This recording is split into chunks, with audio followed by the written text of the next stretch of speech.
Okay, folks, we'll reconvene the Standing Committee on Public Accounts here this afternoon. We'll turn our attention to Executive Council, or the chapters focused on Executive Council. And I'd like to welcome Deputy Minister to the Premier, Bernell Wilson, and Ms. Fry for joining us here this afternoon. I'll turn it over briefly to the Auditor for a presentation on her chapters, and then we'll turn it back your way. So good afternoon. Thank you, Mr. Chair, Deputy Chair, committee members, and officials. With me is Mr. Trevor St. John.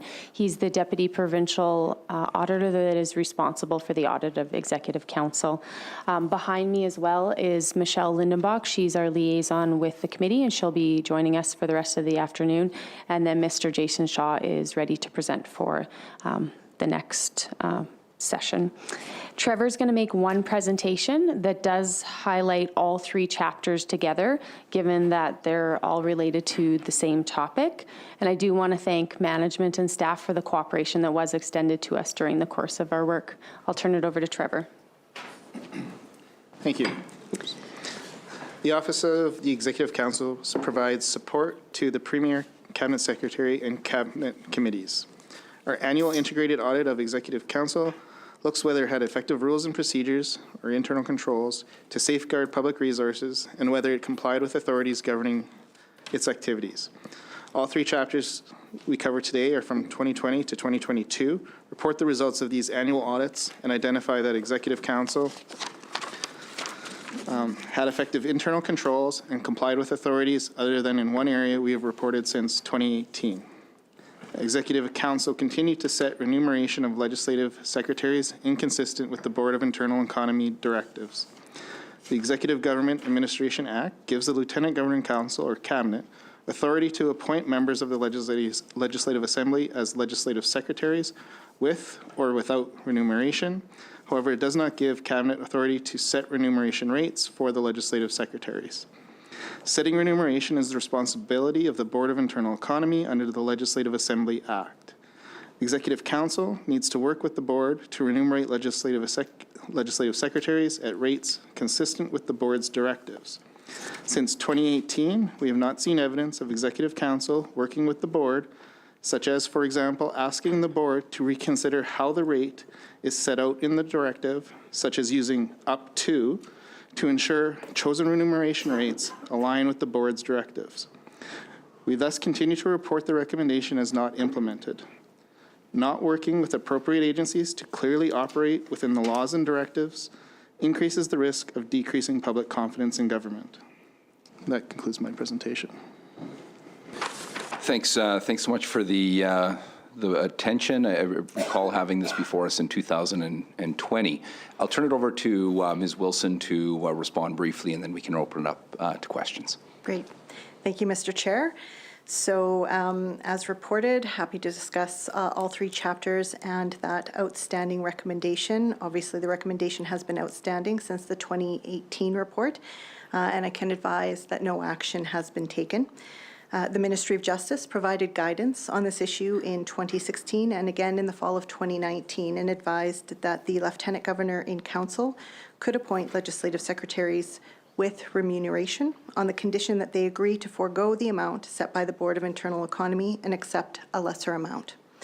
The appointment of legislative secretaries continues to be done through LG&C and is based on this advice.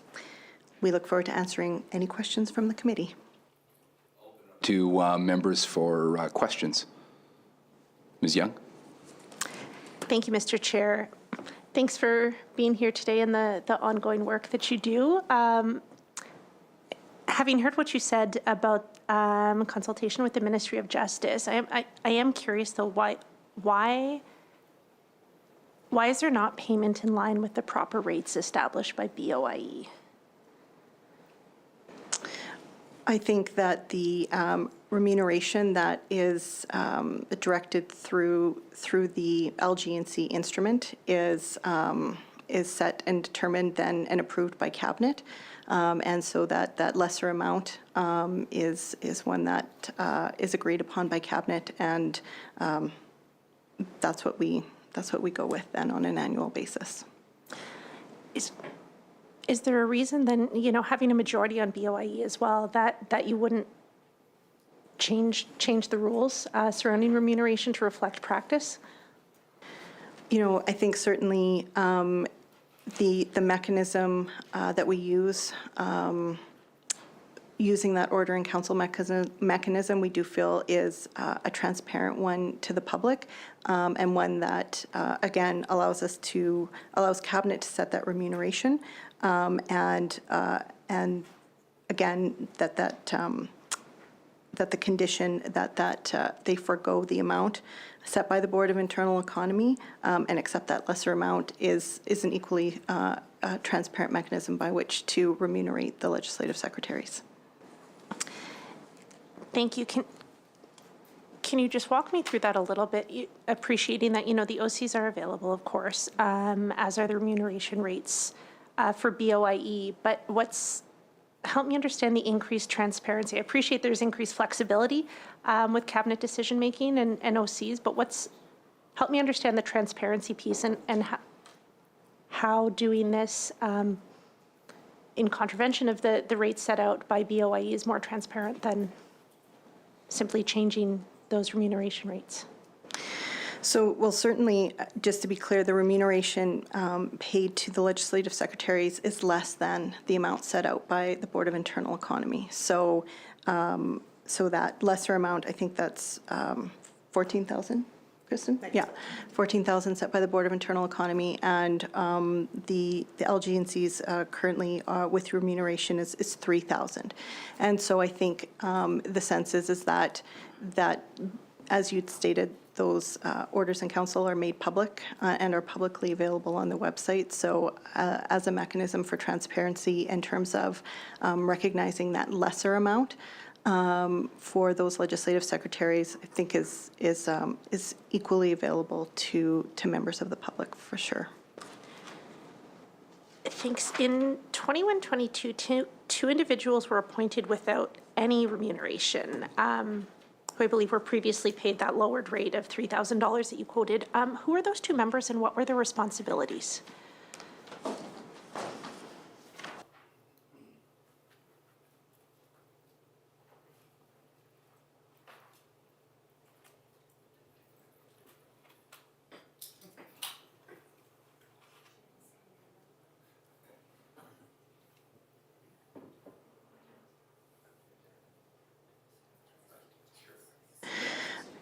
So we would need to get some clarification with respect to the two who weren't, but our understanding is that if they were legislative secretaries for more than one portfolio, they'd only be paid once for the duties of a legislative secretary. So to the best of our knowledge, that would be a reason if someone was appointed and was also a legislative secretary under another portfolio, they would only be remunerated the one time. So that, to the best of our knowledge, that's that instance. And hearing that information is going to come back to the committee, for my own understanding, for legislative secretaries who then received no additional payment at all. What reason would there be for that? Yeah, our understanding is that they would already have been appointed as a legislative, so they would already be receiving remuneration from a previous appointed in terms of that those duties previously assigned. Okay, understood. They'd be legislative secretaries for two portfolios and then only. Exactly. Okay. Yeah. So there's no legislative secretaries with no top up being provided. Yeah, we'll double check that, but not to the best of our knowledge right now. Yeah. And then in May 2022, there were 9 individuals who were appointed legislative secretaries with pay rates of $3,000. Do you have available who those members were and what their responsibilities were? Yeah, we don't have that on us, but we could certainly follow up on that. Thank you. We don't have the information as far as who the leg secretaries that are receiving that are designated or the. And it's fair enough. So we can, but that's something that could be provided back to the committee, right? Back, yeah, just in terms of preparation with respect to speaking to the recommendation, we didn't bring that material with us. Just on the undertaking to provide that information back, and I suspect some of it will be publicly available, but if you can provide it, is a month's time reasonable to supply that back through the the clerk here. Absolutely reasonable. Just as a follow-up on that, I have one question is, what kind of work do they take on, and what's made public by way of reports? Are you able to then supply back the work that they've taken on, any reports that they've presented as a result of their work? So I think we can provide certainly some of that basic information. I think with respect to any of that work, that might be more appropriately asked towards those ministers responsible who have those legislative secretaries under them. That's something that would be, that's not something we would necessarily report out on through Executive Council. Thanks. And how many legislative secretaries are there now? And I guess same question, what are their responsibilities and what's their rate of pay? If that needs to be provided afterwards as well. That's Sure, I think we can confirm the rate of pay as being $3,000, but we could certainly provide an updated list. Thank you. And then perhaps last question for me. Seen the consultation that's gone on with the Ministry of Justice from Exec Council in continuing with this practice, despite the recommendations from the auditor. Is this a standard process for Exec Council in considering BOIE directives that there'd be consultation with the Ministry of Justice in reflecting on, I suppose in this case, ignoring or going forward changing BOIE directives? So I would say, I think in the, just with respect to the normal course of business, I think that this is an example where, in terms of an interest in a lower remuneration than set by the Board of Internal Economy would be one of the only instances that we would consult with Justice on that type of issue. I don't think we'd take that as a normal course of business, certainly. Great. Thanks. Any further questions over here? I was here for the discussion on the 20th as well as chairing that meeting, and I know at that point we sort of canvassed this as well, and certainly the committee supported the auditor's recommendation after the understanding was established as well. What we weren't calling for was for them to be paid more. So it's a matter of following the rule or the policy that's in place. So it seems strange on my end that we haven't, as a Board of Internal Economy, adjusted that rate, and I think there's been different debate as well around the value or potentially lack of value of the work of some of the legislative secretaries and the actual payment, but at the very least we should have consistency in following the policy. So I think we all flow out of here as members as well and can contribute back to the Board of Internal Economy process. It just seems to me that the rate should be followed. Certainly the rate shouldn't be $14,000, and so it should be adjusted, downwards. I don't know what the right rate is, if it's zero or if it's 500 or 1,000 or if it's 3,000, but I do think we need to work as a Board of Internal Economy to fix that policy so that it's consistent with practice. But I'll leave it there. No other. We've already voted on these recommendations, so not seeing any other questions. I think yeah, I can say thanks so much, Ms. Wilson. Any final remarks to us here today? Just thanks for the committee's time, and as always, thanks so much to the provincial auditor and her team for all of their work. Thank you, and we'll then I would look for a motion to conclude consideration of these respective chapters. Moved by Mr. Harrison. Is that agreed? That's carried.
Okay, we'll reconvene the Standing Committee on Public Accounts, and we'll turn our attention to the chapters pertaining to the Ministry of Immigration and Career Training. I'd like to welcome Ms. Ross, ADM for Immigration Services, here today. Thanks, Ms. Ross, for joining us. At this point, I'll turn it over to the auditor. We're going to focus on the two chapters independent of one another. So to have presentation on the first chapter, then we'll have remarks from an opportunity for you to respond, and then we'll open it up for questions. So good afternoon, Mr. Chair, Deputy Chair, committee members, and other officials. With me today is Mr. Jason Shaw. He's the Deputy Provincial Auditor who's responsible for this ministry. Jason's going to present the two chapters noted on the agenda separately, and there are no new recommendations for the committee's consideration in these two chapters. I do want to thank the ministry for the cooperation that is extended to our office during the course of our work. With that, I'll turn it over to Jason. Thank you. The Ministry of Immigration and Career Training helps individuals prepare for, obtain, and maintain employment. The ministry's key tasks involve delivering services and programs that address labor demand and undertaking activities to fully engage Saskatchewan's labor supply.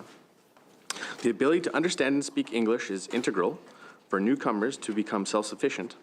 It is important that the ministry coordinates English language programs so that newcomers can secure jobs and contribute to the province's economy. Chapter 19 in our 2021 report, Volume 1, starting on page 223, reports the results of two outstanding recommendations we initially made in our 2014 audit of whether the Ministry of Immigration and Career Training had effective processes for coordinating English language programs to assist in employment and settlement of recent newcomers over the age of 18 in Saskatchewan. By January 2021, we found the ministry partially implemented the two outstanding recommendations. The ministry was updating its processes to estimate demand for English language programming. It needs processes to anticipate the number of program participants in order to plan and make enough capacity available. A lack of documented methodologies increases the risk of inconsistent analysis of needs for provincially funded English language programs. During 2020, the ministry changed how it expects the 6 regional colleges to measure outcomes and report on their delivery of English language programs. As of January 2021, the colleges were in the process of implementing these ministry-requested changes, and the ministry had not yet assessed whether they meet the ministry's program delivery expectations. Not actively monitoring and assessing whether the regional colleges' English language programs meet its expectations means the ministry does not know if its funding for these programs is achieving the results it expects. This concludes my presentation, and I'll pause for the committee's consideration. Thank you. Thanks so much for the presentation and the follow-up on this work. These recommendations, are from a ways back, and so thanks for the consistent follow-up on it. Thanks as well to the ministry for the update, the status update, and the actions that have been taken. I'd offer you certainly a chance to provide a brief remark if you care to, and then we'll open it up for questions. Sure, thank you very much. I just want to echo the auditor's comments, just appreciation for the collaboration and the recommendations that came forward for these and other audits too, just the opportunity to be able to improve our measurement, how we know our programs are achieving their outcomes, and then obviously ultimately to provide better service for the people that we're here to serve. So just wanted to reiterate our appreciation and the good collaboration we have. And thank you for the opportunity to bring updates on the two items that were just discussed. So I'm happy to report that we have made some additional progress since the last review. And we would consider that both of the recommendations have been implemented. And I can briefly describe some of that progress on those two recommendations now. So with respect to developing a formal methodology, including regional analysis for assessing the demand for English language program needs, we do have a methodology. There isn't a perfect science to trying to anticipate or predict what the demand for English language training is going to be. And that has become very evident, I would say, even more than it was before over the last couple of years, just with a few significant trends that are impacting this type of service.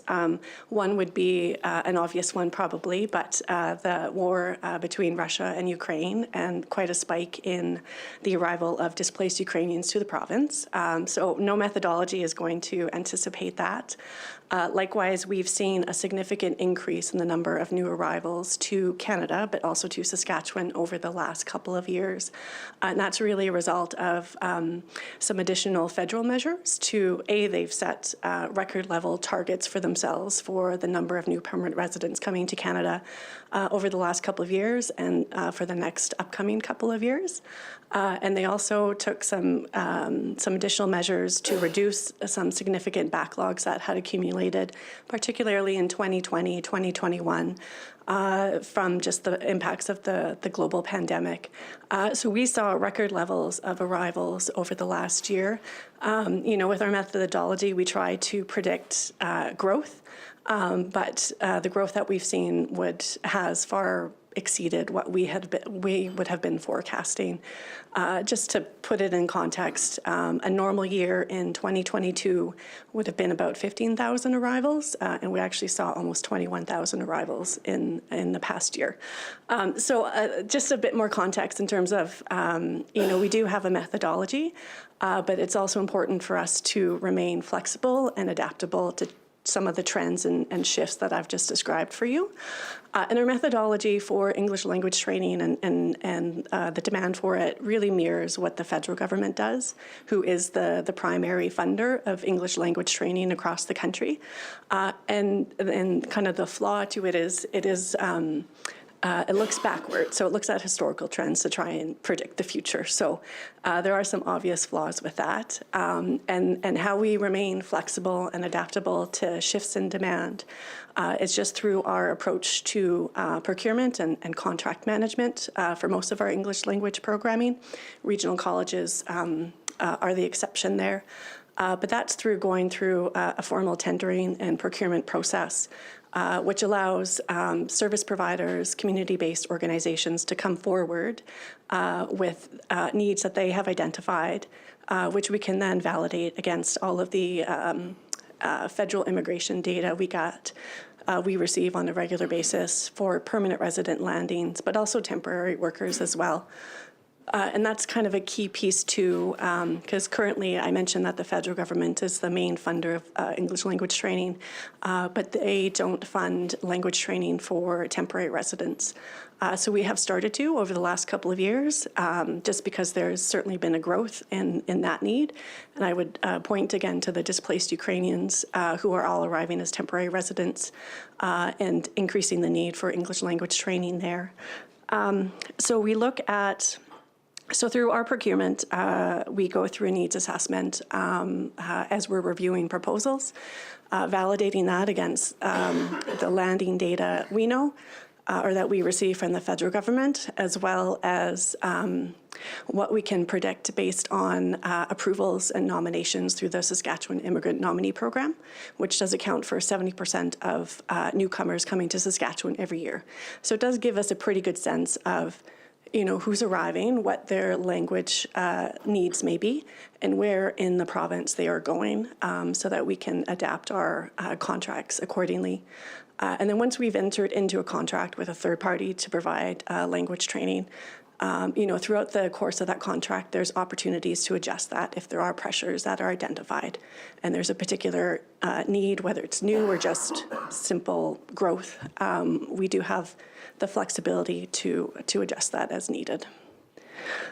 So I can carry on to the second recommendation, or I can pause here and see if there's any questions about what I've just... Quick, brief comments on the other recommendation, then we'll open it up for questions. Okay, absolutely. Thank you. So the next recommendation, just about the language training that we provide, or the funding we provide to regional colleges in particular. And I think the recommendation was really just getting at measurement and how we know that the language training programming provided by the colleges is meeting expectations. We have made some adjustments. So again, this is another recommendation we consider to have fully implemented at this point. Some of the more recent improvements we've made is we have given regional colleges some more flexibility with language training. that they didn't have before, just to blend it with other skills training programming. So that creates opportunities for language training, but also some skills training, and then some application of both in workplace situations through work placements. So we've added some flexibilities there, and I think we'll see, and we're already seeing some preliminary results that shows better outcomes for newcomers with this type of blended programming. We've also started to require a detailed ESL plan from regional colleges. That is just a larger component, or I guess I should say a dedicated component of their overall business plan that they submit to us every year, just as regular process. We have set up reporting twice a year specific to ESL from the regional colleges as well. So we are getting more updates and more outcomes reporting from them. And then we have also created what we're just calling an ESL committee with regional colleges between the ministry and as I said, the regional colleges, just to have an opportunity to review programming, reporting requirements and outcomes, and just identify areas for ongoing improvement as well. So I'll leave my remarks there. Thank you. Well, thank you. Thank you very much for the presentation and the work on these fronts to implement the recommendations. I'll look to committee members now to see who has questions. Ms. Young. Thank you, Mr. Chair, and thank you for that incredibly thorough and thoughtful update. I will start by begging your indulgence. I was following along closely, but had done a lot of my prep for this before, obviously listening to your comments and before seeing the update that came in yesterday. So if I ask something you have already answered, please forgive me for not keeping up as adequately as I would have hoped. So looking at the first recommendation from the auditor, noting, of course, it was a follow-up to recommendations made in 2015. And then as of 2021, they still weren't implemented. I am hearing today that they are, which is great after all of that time. And the recommendation obviously focused on the ministry developing that formal methodology for assessing the demand for English language program needs.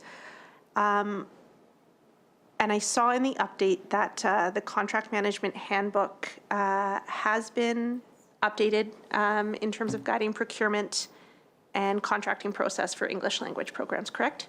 That's right. It's also a broader update as well, because we use outcomes-based contracting for all of our third-party agreements, but English language is a part of that, yes. Perfect. So that new procurement and contract process is fully implemented, as well as the broader one. Excellent. Thank you. Sorry, I've just lost my page of questions here. Forgive me. Thanks. And this new process, is it generating the information that you expected on program demand? The new process, you mean the new methodology? Or Yes, new methodology. It's more, so the methodology isn't necessarily helping in that regard. I think what's helping is, at least when it comes to the regional colleges, just that more frequent reporting and having that more frequent touch point through this working group or committee that we've established. So that's giving us a sense of more kind of real-time data, real-time outcomes, and any pressures or issues that need to be addressed. And then on third-party agreements with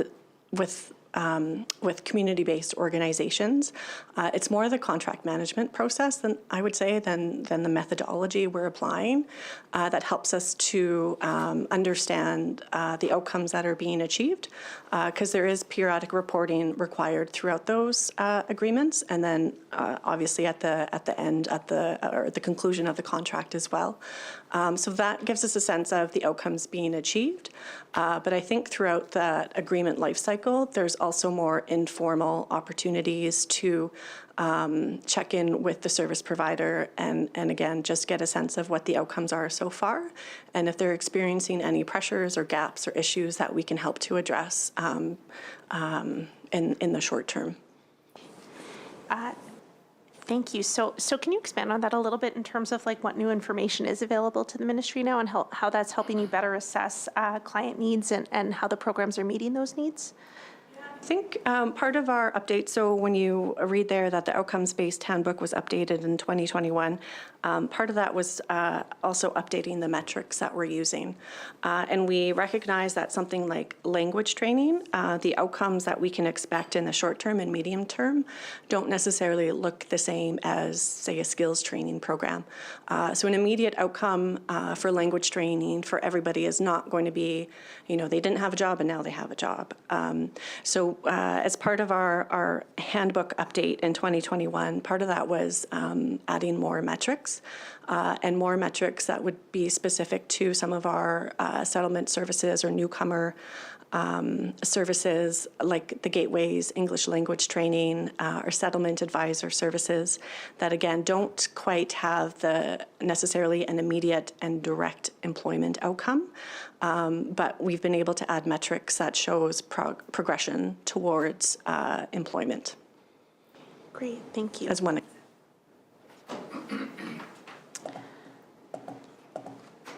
And so could you maybe expand a little bit further on that in terms of the new information that's available, specifically related to assessing client needs and the programs as you go forward with this new procurement model, as well as like your outcome-based model? Just obviously it's of increasing importance to Saskatchewan, especially as it. Yes. Yeah, Sorry, absolutely. I see you nod. Yeah, absolutely. So we have interim reporting from our third-party organizations. So they wouldn't necessarily be reporting on every metric or outcome that we've agreed to in the contract with them. But there would be, I'll just say, a handful of interim metrics that they would be reporting on throughout the lifespan of that agreement. And that gives us an opportunity to adjust. And I don't know the exact number off the top of my head in terms of the number of metrics we have in our handbook, but it's pretty extensive. And again, we're trying to measure kind of the full impact of the programs and services, recognizing again, as I've said, that not all of our programs and services are going to lead to a direct employment outcome, but there's still tangible benefits to the individual. So we have interim reporting on some metrics, and then at the end, a much more thorough and comprehensive reporting done on a much larger list of metrics. I guess maybe a simpler question. Is that outcomes-based handbook, like is that available somewhere? So I'm pretty sure we have it posted on our website, but it's certainly a document that we share widely. So if it's not posted, I can endeavor to provide a copy. Thank you so much. That'd be very appreciated. On the second recommendation, and my understanding is the ministry changed how it expects those regional colleges to measure the outcomes and report on their delivery of these English language programs. And as of January 2021, the colleges were in the process of implementing these changes, and that the ministry was planning on assessing whether colleges meet the ministry's program delivery expectations in the summer of 2021. It is also obviously noted by the auditor that not actively monitoring and assessing whether these regional colleges, EAL programs meet expectations, because of course then the ministry doesn't know if the funding for these programs is achieving the results that it expects. Did the ministry evaluate whether the college's programming was meeting these expectations as planned in August 2021? Yes, and we went through kind of our first full planning and reporting cycle for 2022-23. So based on the reporting that was done at the end for 22/23, there were no adjustments needed in terms of any regional colleges or any programming that weren't meeting expectations. Okay, so beyond that, could you expand on what some of the findings were from that initial assessment? Sorry, can you repeat that? You said there were no changes needed from that first cycle. Can you expand on? In the sense that based on the outcomes that were reported by the regional colleges that receive funding for language training, they were all meeting expectations. So hypothetically then, like if the auditor were to go in and perform another audit, you're confident that her office would find that the regional colleges are adequately measuring and reporting on English language student and program outcomes? Yes. Okay, wonderful. Thanks. Mr. Chair, maybe question of clarification. This is now Chapter 19, which formerly was Chapter 29. We're going to be going into 29, we're going to be focused on 29 in a moment here. I just wanted to clarify that this was in the 2019 version of the auditor's report, Chapter 29, I'll leave it to the auditor. coordinating English language programs. So this is 2021. Yes, this is Chapter 19. It's replacing Chapter. Previous follow-up. Yeah. Okay. Yeah, so this is a follow-up of the audit recommendations made in 2017 and then implemented as of 2021.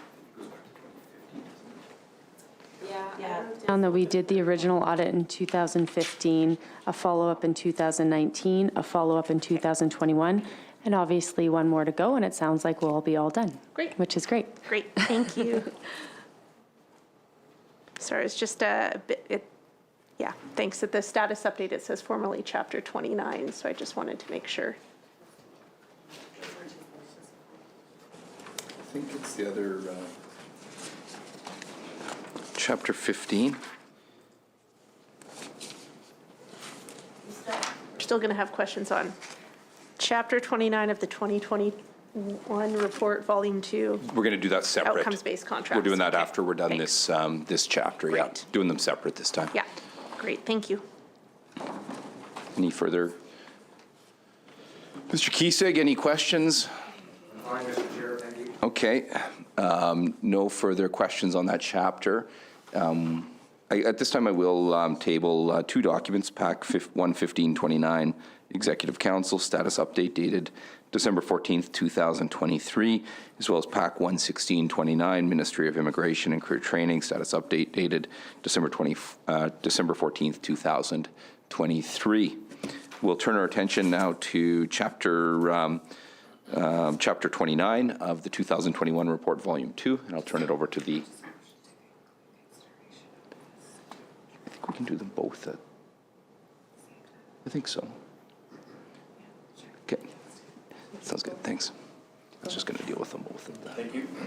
The Ministry of Immigration and Career Training is responsible for increasing employment opportunities for Saskatchewan's people. The ministry administers programs designed to develop skills for those underrepresented in the labor market. For example, its adult basic education programs assist adults in furthering their education and acquiring essential skills for the workplace. Chapter 29 in our 2021 report, Volume 2, starting on page 221, reports the status of the two outstanding recommendations initially made in our 2017 audit of the Ministry of Immigration and Career Training's processes to establish outcomes-based contracts. By August 2021, the Ministry addressed our two outstanding recommendations. The Ministry of Immigration and Career Training assessed the use of financial incentives in its outcome-based contracts, including for its adult basic education essential skills for the workplace program, and decided they would not be beneficial. Using a consultant, the ministry held numerous stakeholder consultations, as well as consulted with its staff about outcomes-based contracts during 2020-2021. These consultations included discussing financial incentives. As a result of these discussions, the ministry concluded that using financial incentives in its outcomes-based contracting was not beneficial at that time. The ministry indicated a limited number of suppliers deliver programs, and tying payments to outcomes could create hardships for those suppliers. Giving the ministry's decision not to use financial incentives, aligning contracted terms of payment with suppliers' achievement of outcomes is no longer relevant. The ministry no longer uses outcomes-based contracts for its adult basic education, essential skills for the workplace program, but rather provides annual grants to suppliers along with program and reporting requirements. This concludes my presentation. Thank you. Thank you for the presentation, and I'll turn it over for brief response, and then we'll see what we have for questions. I guess I probably don't have too much to say on these two recommendations, as one was agreed to as being implemented and the other was agreed to as no longer being relevant. Just to point out that some of what is here also relates to what we just discussed in terms of our outcomes-based contract management framework and the handbook that we updated in 2021, which is a part of what you see in our response here or update on the second recommendation. When we engaged a third-party consultant to work with us and engage all of our third-party service providers on kind of the next iteration of outcomes-based contract management. And that's when we had an opportunity to engage with them on the notion of financial incentives and get some feedback on that. So I'll probably just leave my comments at there and just see if there's any questions. Thank you. Thanks so much. Mr. Harrison? No, nothing here. Okay, Ms. Young. Thanks so much. Appreciating this. This is a follow-up of those recommendations made in 2017 and then 2021. Can you share what consultant was used and why that firm was chosen and how much the work cost? I won't be able to answer how much the work cost today. I don't have that information with me, but it was MNP, and it was, we did go through a formal procurement process. So I don't know, I can't remember back then who all submitted proposals, but there was an open, transparent, competitive process. Sure. If that information is available and could be provided to the committee Follow up later with date, it, yeah. that'd be great. I just don't have it here with me today. Understood. Yeah. Thank you. So my understanding is that the ministry did invest considerable work, or former Ministry of Economy, into implementing outcome-based contracts. Looking back, can you share what was the ministry trying to achieve through this kind of outcomes-based approach? I would say just generally trying to achieve better outcomes and better outcomes for our clients. It's not to say that we weren't achieving good outcomes prior to this, but I think we wanted to shift the conversation with our third-party service providers from one of outputs and being very prescriptive in what we want them to deliver on our behalf, to giving them a bit more flexibility and room for innovation and for them to identify how best to achieve the outcomes we agree to. So then can you expand for the committee on what some of those hardships encountered by contractors were? What kind of hardships did these create then for suppliers? I wouldn't say they've created hardships. I think, it certainly has resulted in us no longer working with some organizations or having to wind down contracts where expectations or outcomes weren't being achieved. But that's just through, that's also just part of whether it's outcome-based contracting or just procurement, generally speaking. All of our agreements have an end date. And for various reasons, we may choose not to renew, or we might just shift to an entirely different type of programming as well. So I wouldn't say that there have been any widespread hardships as we've moved to being more outcomes focused. But there have certainly been instances over the years where we've had contracts with third-party service providers where the outcomes weren't being achieved, and so we wound down those contracts or did not renew them. Yeah. Okay, sorry, I was pulling the language of hardships from the auditor's report, but hearing that's not yours. So then, I guess to clarify, was it the ministry then that concluded that these potential challenges were of sufficient concern to abandon outcomes-based contracting? So we certainly haven't abandoned outcomes-based contracting. Maybe the hardship language comes when we're talking more specifically about financial incentives. So that looks a little bit different than how we manage our contracts currently. But I think our response and our rationale has been that while we're not using financial incentives per se, they're built into our approach to contract management. So what I was explaining about hardships and that if outcomes aren't being achieved, then we won't renew those contracts, or we won't, or we'll wind down the contracts early if need be.